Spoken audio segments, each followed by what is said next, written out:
Rəqsanə İsmailova. Çoxdan idi, xəbər yox idi, amma dünən sırağa gündən, 2 gündür demək olar onunla bağlı bəzi xəbərlər var. Bir neçə ekstrasens Rəqsanə İsmailova ilə bağlı fikirlər söyləyib.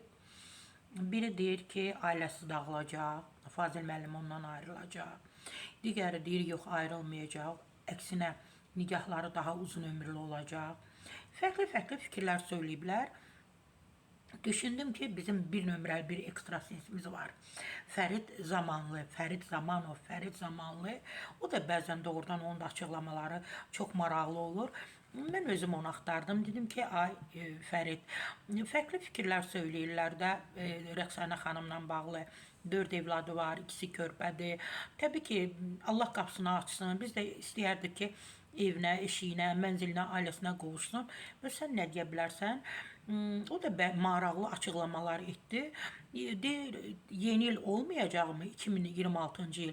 Deyir, onun ikinci ayı,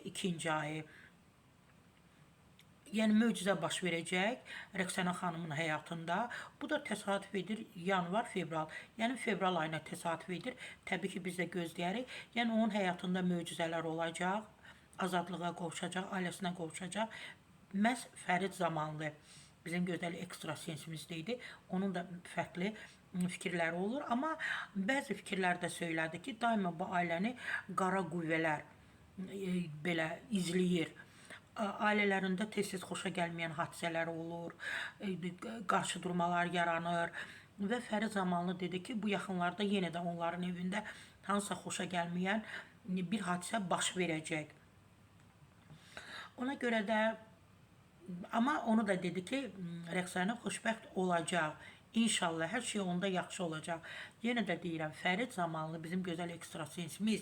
Elə deyərdim ki, bir nömrəli ekstrasensimiz Rəqsanə xanımla belə dedi, fevral ayının, yəni 2026-cı ilin 2-ci ayı, onun həyatında böyük bir möcüzə olacaq.